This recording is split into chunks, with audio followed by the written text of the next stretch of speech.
coming up on Chopper's Politics. Churchill said that you should be magnanimous in victory, and that's good advice. But for the record, we won. And so did the British people. We've won the battle for Brexit. Well, we got there. Over 4.5 years since Britain's voted to leave the European Union, in less than 48 hours' time, the UK will leave behind the rules and regulations of Brussels. And in the nick of time, Boris Johnson has agreed a trade deal with the EU to ensure that this country does not crash out of the trading bloc. Glad tidings of great joy, because this is a deal to give certainty to business and travellers and all investors in our country from the 1st of January, a deal with our friends and partners in the EU. Now, there's been plenty of verdicts on the 1,200-page trade deal that was announced on Christmas Eve by the EU and UK. But the one that matters most to Brexiteers, and to this podcast secretly, is that of the European Research Group of Tory MPs. Now, the received wisdom today is that Theresa May's deal last year wasn't really Brexit. But in truth, virtually the entire Tory party in the House of Commons, including Boris Johnson and even Jacob Rees-Mogg, voted for Theresa May's deal at the third meaningful vote stage in the House of Commons on March the 29th last year. The only Tory MPs not supporting it were 28 members at the ERG, the Spartans as they called themselves. And two of those Spartans are here right now to give their verdict on Boris Johnson's deal. Mark Francois, the ERG's chairman, and Sir Bill Cash, chairman of the House of Commons EU Scrutiny Committee. Mark Francois, Sir Bill Cash, welcome to Chopper's Politics, formerly known as Chopper's Brexit podcast, but no longer. Now, first question, how was your Christmas, Bill Cash? Pretty busy, I would say. I don't think I've ever had so much paper dumped down the chimney by Santa Claus in my 80 years. So for practical purposes, it was pretty busy. It kept us going. And Mark, how was your Christmas? Well, my partner cooked a very nice Christmas lunch, so she and I enjoyed that. And then I spent the Boxing Day weekend, basically 2 days reading through the draft treaty. I suspect, as a non-lawyer, I don't read these things as fast as Bill. But the Lisbon Treaty was 300 pages of A4. The withdrawal agreement was 575 pages of A4. And this was 1,246 pages of A4. So whereas it took me a day to read the withdrawal agreement, it took me 2 days to read this piece. Bill, how does this document, just in terms of scale, compare with Lisbon, Treaty, Maastricht and others? Is it bigger, smaller, the same size? In terms of length, it's obviously much greater. In terms of content, there are complexities in this which are different from the more general governmental questions which are contained in, for example, Lisbon and Maastricht, both of which were much more general and much more aimed at trying to integrate us into the European Union. I think that's the real difference. This one is much more technical, but it's also fundamentally about whether or not we'll really be free of the European Court of Justice. If you put all those treaties on top of each other, how high would they be going back all those years, Bill? Well, I would guess they're actually pretty. I mean, we're talking about a foot high. A foot of. It's almost your life's work to analyse this stuff. I've got to ask you both a question. Bill Cash first. Is this trade deal Brexit, Bill Cash? Yes, it is, because it is compliant with our sovereignty. And we gave that in the paper that we put out. First of all, it reaffirms the sovereignty of the United Kingdom. Secondly, it provides for an independent arbitration panel for any disputes, not the ECJ. And it's a bit technical, this, but the meanings of the provisions are autonomous under international law and not by reference to EU law or the jurisprudence of the European Court. Nor does it provide any agreement for the role of the ECJ in general, And the agreement provides, and this is really important, a provision for termination on 12 months' notice. Gosh. So we're free to make our own laws. There are certain potential tariff and trade consequences, but we can't be subject to arbitrary or disproportionate retaliation. And it's good. Mark Francois, do you agree with Bill Cash? This is mission accomplished. It is. And, I defer to Bill on all the legal technicalities, but I, having read it myself, I agree with every point he's made. Look, the bottom line is this. Boris Johnson told the country in the 2019 general election campaign that if they voted Conservative, he would get Brexit done. And he has kept his word. He's honoured that promise. And this is a genuine and true Brexit. So he's done it. And after the year that this guy's had, he deserves overwhelming support. And we had a plenary meeting of the ERG, and we've been through this. Bill presented his conclusions. The officers then recommended to the group that we should vote for it on Wednesday. And the overwhelming reaction of the group was that we will support the deal. So when the Prime Minister goes through the lobbies on Wednesday, metaphorically, he will have a Spartan phalanx around him. Could I just add to that? The historic achievement for Boris is enormous. In peacetime, as compared to during the First and Second World Wars, when it was a question of conquest, the issue of who governs this country was surrendered by the Heath government in the European Community Act 1972, and then was made worse over a period of different treaties, which I've already mentioned, including Lisbon. The achievement in turning all this round, which is what he's done, and bear this in mind, if I may, the fact that this, if you go back to, shall we say, December the 12th, last year, 2019, we were still trapped in the European Union. We then got the general election, as Mark said, on the basis of getting Brexit done, and he's achieved that.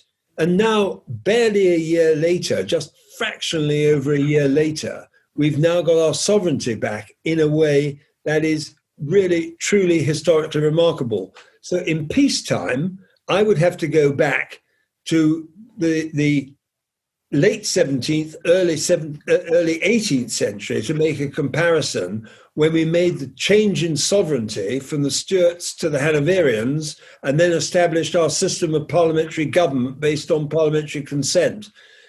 This is not the time for a history lecture, but it's in that scale of things. Blimey, well, Bill, I won't ask you if you remember the time with the Hanoverians. That'd be impertinent and rude of me. But that's a huge sweep of history. Why is this deal different to the one which you 28 Spartan ERG MPs voted against last year? Is it because for the first time you have a free trade deal which respects the sovereignty of the UK as an equal trading partner with the European Union? But Bill Cash first. Well, we were locked into the whole question of not being able to make our own laws under that agreement. The reason that we took the stand that we did in the withdrawal agreement number 3 bill was because we knew, and we explained, I did, Mark did, to the now Spartans, but then members of the ERG, that what was happening was really just building on the Chequers arrangement, which actually was not, in fact, going to be a true Brexit at all. And so we stood against it. And that was the moment when it became clear that Theresa May's government was not going to be able to continue in office. We had a paralysis.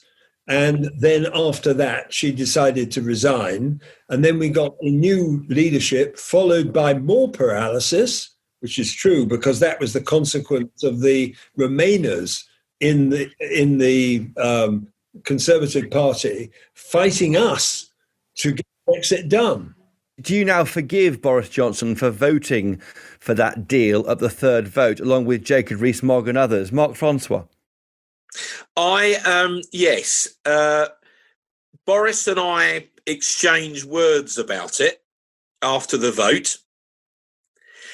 And I said to him that he had written a book about Winston Churchill, but he never got the point. And I now withdraw that comment, because what he's done shows that actually he did get the point. In fact, he got the point very well indeed. If it wasn't for Boris, we would not have left the European Union. I have no doubt about that, which is one of the reasons so many members of the ERG backed him to become leader of the Conservative Party and Prime Minister. You weren't entirely sure, though, were you, Mark Francois, when you were grilling him about his views on Brexit because of that MV3 vote last March? You weren't sure, and now he has come through for you, it seems to me. Well, Chopper, that's a fair comment. I mean, because we knew what was at stake after all of the chaos of the couple of years or so in Parliament, as Bill has just explained, we needed someone who would lead us out of that mess and actually finally deliver Brexit. And so, of course, when we were interviewing Boris, if you like, if I can dare put it like that, we pushed him really hard because we knew what was at stake. But he absolutely promised us that if he became Prime Minister, he would get Brexit done. And the man has kept his word unambiguously. Bill Cash.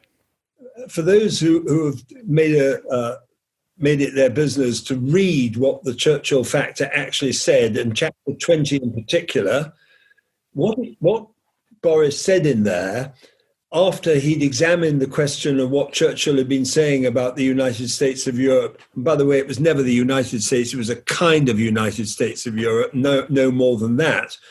When he got to the point where he said, well, what would Churchill do now? He not only demonstrated that Churchill would have put democracy, freedom and sovereignty, for which he'd fought all his life, as he says in this book. So Boris is saying that Churchill would have done that, and then he says, I would have done the same. And now this is written in 2014, before he's Prime Minister. So for those who think that Boris doesn't understand the European issue, they're making a big mistake. I work with him. Look, we're doing a Telegraph podcast.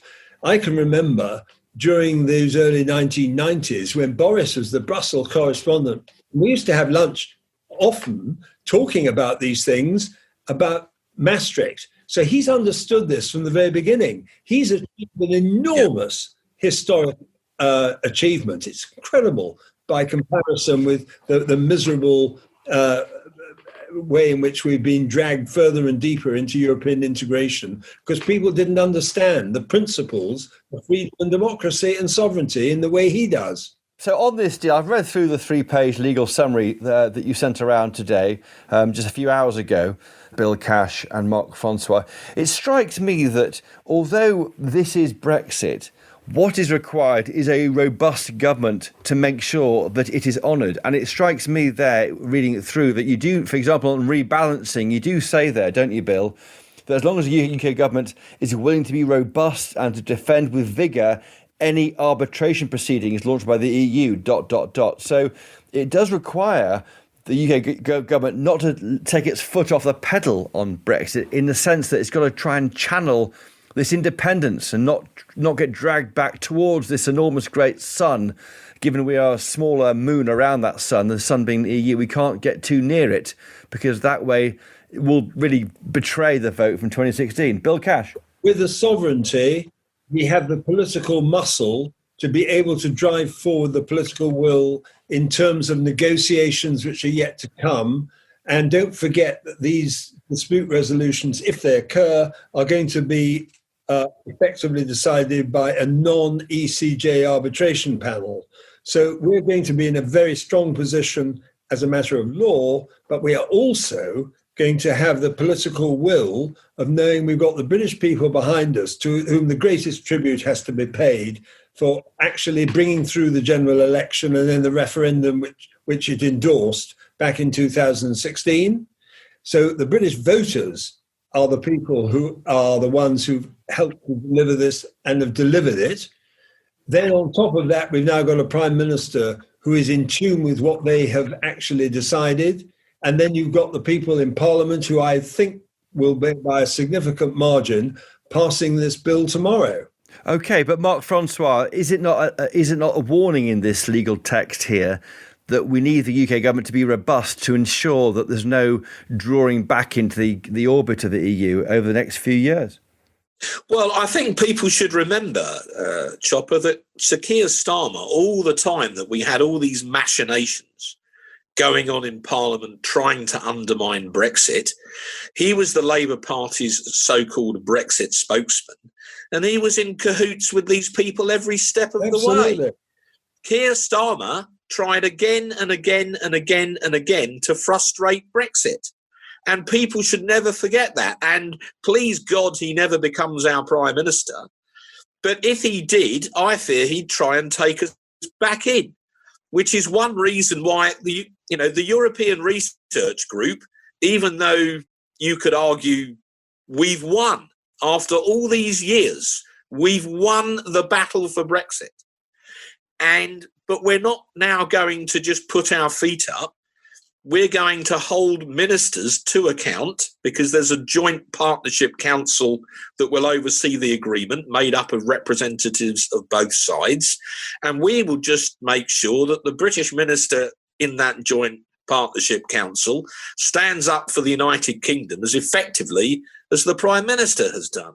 So our work is not finished, although we might just give ourselves the night off. Bill Cash. I'm convinced that I know that Boris will do this. So we're building on this, we are able to move from a situation where we were in the negotiations. And I want to pay tribute to David Frost and Oliver Lewis in this, and others who took a very active part in making sure that they stood firm on sovereignty.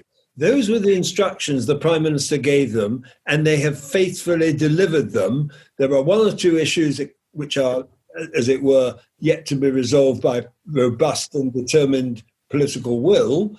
We can do that with sovereignty behind us. Example, though, can we scrap EU red tape, this red tape which Brexiteers have been banging on about for years now? Can we diverge away and scrap needless EU red tape? Bill Cash.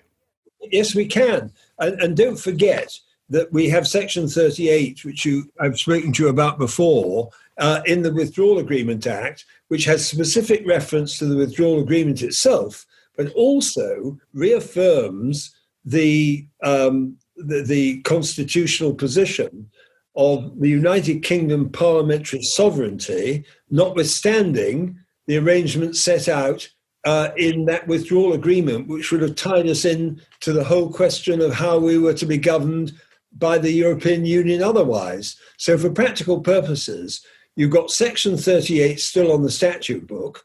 You've now got this sovereign compliant agreement as well on trade. It's an amazing move in the right direction. It's an amazing achievement.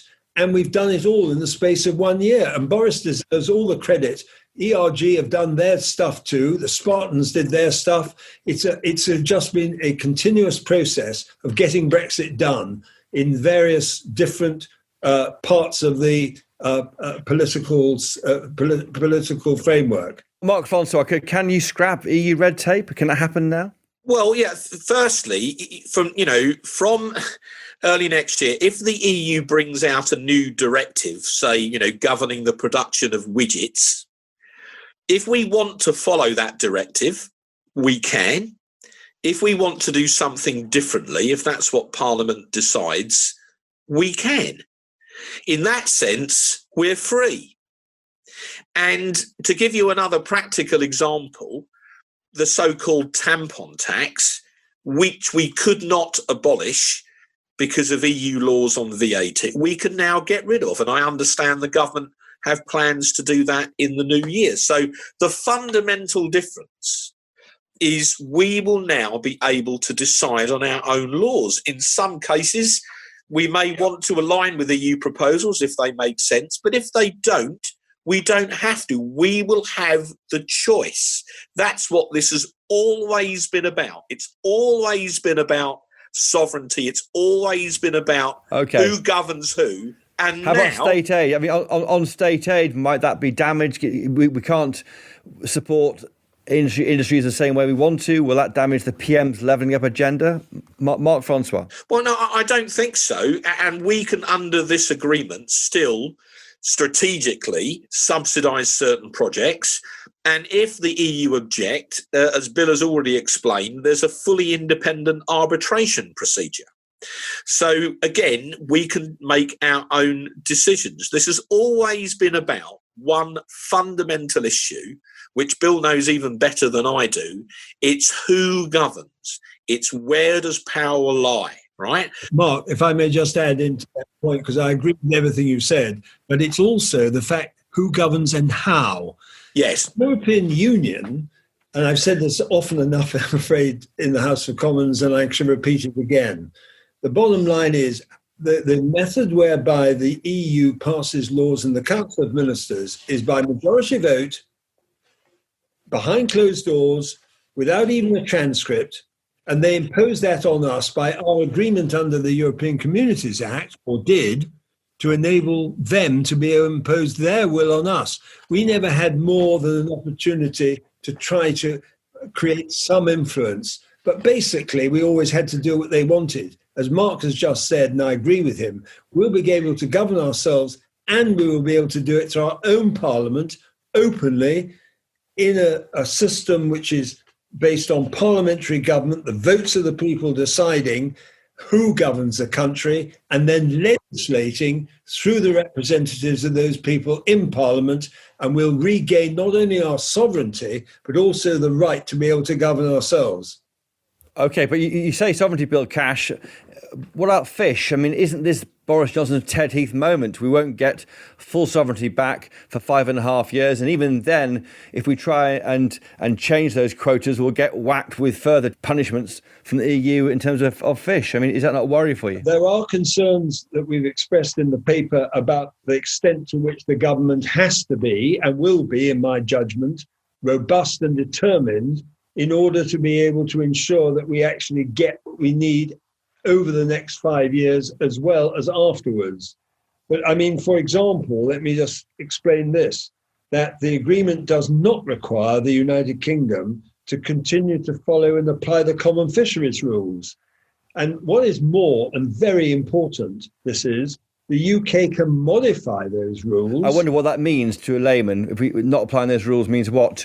We can modify those rules ourselves, subject only to the manner in which they would not be able to discriminate between the United Kingdom and EU vessels where those rules apply. So for practical purposes, there is a means whereby we will be able to improve the conservation, for example, in relation to the fishing industry. There are people in the fishing industry who are disappointed by the fact that we have not been able to get absolutely immediate control back over all our waters. But I would simply say this, is that we've examined this, and at the end of that transitional period, we have the legal right to take full control of our waters. And after that time, the EU can impose tariffs, but the restricted rules of origin for electric batteries, which is another factor which has been put into the equation in this context, is going to be dependent upon the determination of the government, which I'm certain and confident that they will achieve. In other words, there are certain issues in relation to the fishing industry which represent certain difficulties at the moment, but we believe we'll find our way through those, and we will get back full control over our waters at the end of that period. Mark Francois. Chopper, just to prove I've read it, okay? Heading 5, Fisheries, Chapter 1, Initial Provisions, Article Fish 1, Sovereign Rights of Coastal States exercised by the parties. This is page 261 of the treaty. I quote, "The parties affirm that sovereign rights of coastal states exercised by the parties for the purpose of exploring, exploiting, conserving and managing the living resources in their waters should be conducted pursuant to and in accordance with the principles of international law, including the United Nations Convention on the Law of the Sea of the 10th of December 1982, end quote. In other words, We become a fully independent coastal state. We leave the benighted common fisheries policy forever. Our fishermen over 5 years go from 50% of the catch to 2/3. And after that, the EU have to negotiate to fish at all. So that catch could even increase further beyond that. And the government are providing £100 million to help to rebuild what has been a depleted fishing fleet because of the depredations of the CFP. So no, the deal is not perfect, but we take back control of our waters. And, Mr. Barnier, eventually we take back control of our fish. There's not much mention of Northern Ireland, is there, in this bill, Cash? Do you think the union has been strengthened by this or weakened by it? And the fact there's a dual control. I mean, apparently Dublin might start paying for the Erasmus scheme for students from Northern Ireland. I mean, how will that help the union? Look, we are committed to the union. We are the Conservative and Unionist Party. We've been in very active discussion with the DUP, and as one or two of them have said to me, we've been through much worse than this bill. And the bottom line is this, that the determination to deal with the problems of the Northern Ireland Protocol are for everyone to observe. But the bottom line is that we will be absolutely 100% behind those who are determined to maintain the union. And we have a committee in Parliament which is devoted to that exclusive question. We will be backing them. There are further discussions which are going to be taking place as to how we can do that. And never forget that Martin Selmayr is reported as having said the price that the United Kingdom will have to pay for leaving the European Union is Northern Ireland. And my answer to that is never going to happen. We are going to maintain the union and we're going to work with the people of Northern Ireland to make sure that that remains the case. And it's going to be a challenge in the short term, but we're determined to do it. And I know that the Prime Minister is completely behind the union, and we will continue to drive towards improving the situation in that part of the United Kingdom. Yeah, Mark Francois, you mentioned widgets before, and this treaty is about widgets, it's not about financial services. Is that a worry for you? No, because what this treaty doesn't do in any way is fetter the ability of the City of London to remain competitive on world markets. The EU still needs access to wholesale capital markets in the City of London. I mean, everyone who works in financial services will tell you, Chopper, that the Services Directive was never fully implemented anyway, even though everyone thinks of the single market as this perfect market. That's never been true, certainly not in financial services. So the good thing about this deal is it doesn't fetter the financial services industry and the key wealth creators of the City of London in any way. Well, it does though, because you can't carry a qualification and go and audit books in Italy, for example, from the UK anymore, can you? I think you can with their consent, but actually, you know, and I say this as someone who had an Italian mother, auditing books in Italy is always going to be a challenge, isn't it? Okay, but Bill Cash, on the ECHR, the European Convention of Human Rights, the Tories have in the past wanted to withdraw from that. We're not sure what the policy is at the moment from the manifesto. Doesn't this tie us into that orbit forever? Well, actually, this is a very important part of the outcome of this arrangement. And the agreement does suggest that we're going to continue to implement the convention in domestic law. But remember that the Human Rights Act is actually the manner in which we implement that in our law. And under the arrangements for that act back in 1998, and I took part in the debates at that time, we have the capacity to be able to either amend or even to replace the Human Rights Act. So there is an opportunity there for us to take. And the reality is that the idea that the withdrawal from the Strasbourg court will always remain on the statute book, in my opinion, is extremely debatable, and I don't think it will happen in the long term. In the short term, we have agreed that we will maintain the European Convention on Human Rights, but we have the capacity as a sovereign parliament. And I can remember in the days when that act was being put through, it was made absolutely clear that that Human Rights Act was a matter of domestic constitutional law in the United Kingdom, means that we're able to either amend or even to repeal it if we feel it's necessary to do so. So that's another example of something that we're going to be working on. That's the next fight, Mark Francois, is it? Repealing the ECHR? Well, the government has already taken action in this area. So, for instance, people were using human rights legislation to try and launch vexatious claims on British servicemen who'd served in Iraq and Afghanistan. The Overseas Operations Bill makes it much more difficult for them to do that because we know so many of these claims were trumped up. But now there's unfinished business, Chopper. There certainly is with regard to Northern Ireland. The Prime Minister promised that he would bring in legislation to protect Northern Ireland veterans from politically motivated claims from people like Sinn Féin. And one of the things we must do in early 2021, now that the battle for Brexit has been won, is to make sure that we protect our Northern Ireland veterans as well. And I'm sure that we'll be pressing the Prime Minister to do that. Bill Cash, President Ursula von der Leyen, the European Commission President, says it's time to leave Brexit behind. Do you agree? Well, I don't think, frankly, that for all the reasons that we've already given, we will be giving up on making sure that any of the areas where there are dispute resolutions and things of that kind, that we're just going to say, oh, well, that's all been settled, because there are going to be a number of matters on which really hard negotiations are going to be required, and we're going to have to drive forward that agenda. So I think that she's being very optimistic if she thinks that there is no unfinished business, as Mark said just now. But the basis on which we will go forward is as an independent sovereign country, and we have got all the advantages which we've already identified in this agreement to enable us to use that political muscle to achieve our objectives. How are you feeling, Bill? Because I know you joined the European Union or the EEC Scrutiny Committee in 1985, a year after you were elected in 1984. You've been a member of that committee for 30 years. We've only been in the EU for 40 years. How do you feel? Do you feel emotional about it? I've been on the committee 35 years and I've been chairman for 10. And I can only tell you that it is with an enormous relief that we are going to be out.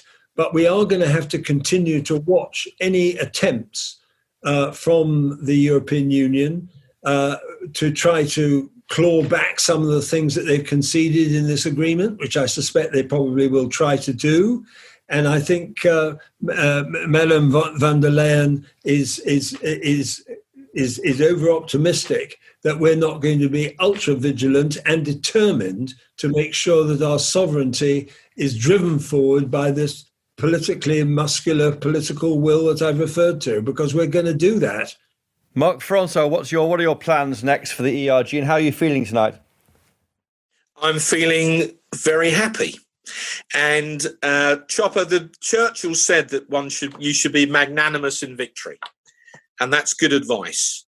But for the record, we won, and so did the British people, because we fought ever since 2016, tenaciously, I admit, to allow their decision to be honoured. They voted democratically and peacefully, the biggest vote in British history for any question ever, to leave the European Union. And despite everything that the BBC and the CBI and the Civil Service and Uncle Tom Cobley and all have thrown at us, we have always regarded ourselves in the ERG as fighting to implement the decision of the British people.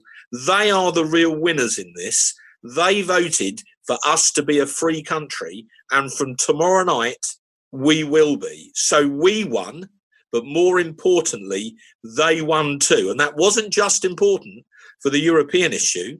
It's important for the integrity of the entire democratic process. Because if you ask the people of this country a question in a referendum and they give you a decision, you're honour bound to do what they have said. That's what we fought for, and that's why we won. And I would just add to that, I agree with everything that Mark said. People fought and died for these freedoms, and that is another factor in this, because we have repelled attempts to conquer us in the past. That was done in wartime. This was on pieces of paper. This was a new kind of assault on British freedom and democracy.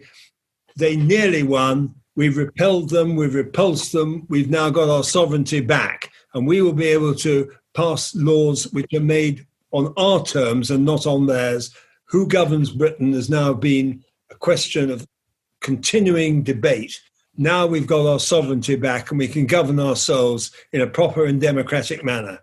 So in a spirit of magnanimity, I want to wish Michael Heseltine a very happy new year. Michael Heseltine, of course, who supported Remain famously in the referendum and since then. Bill Cash and Mark Francois, quickly, what are your plans for 11 p.m.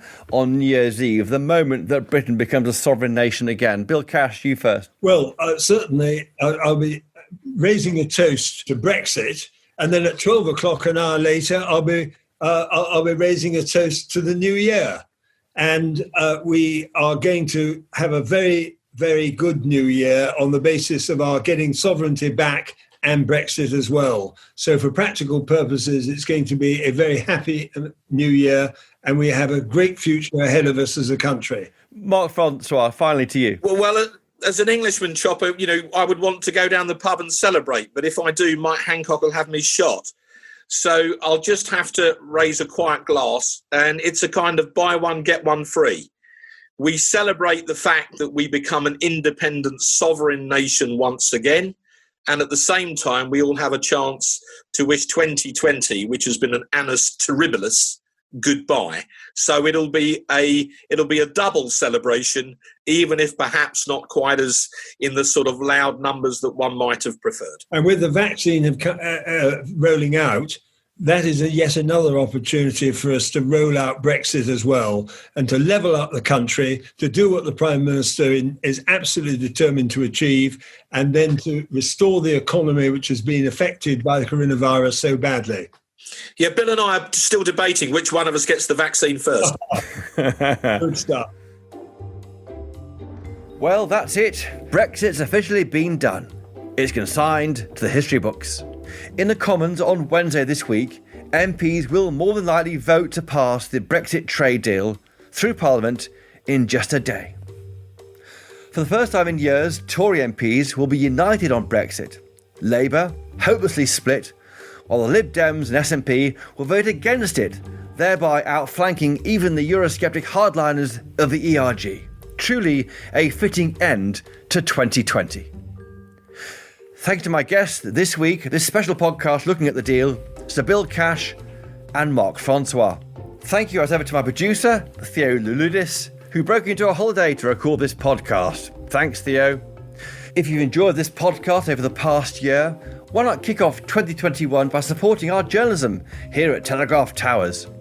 Get 30 days free access to all our best content by going to telegraph.co.uk/chopper. And after that, you pay just £2 a week. And please tell us how you're marking the moment Britain becomes a sovereign nation once again at 11 p.m. on New Year's Eve. That's midnight, Brussels time. I'd love to hear your Brexit night stories. Email me, chopperspolitics@telegraph.co.uk, or tweet us @chopperspodcast.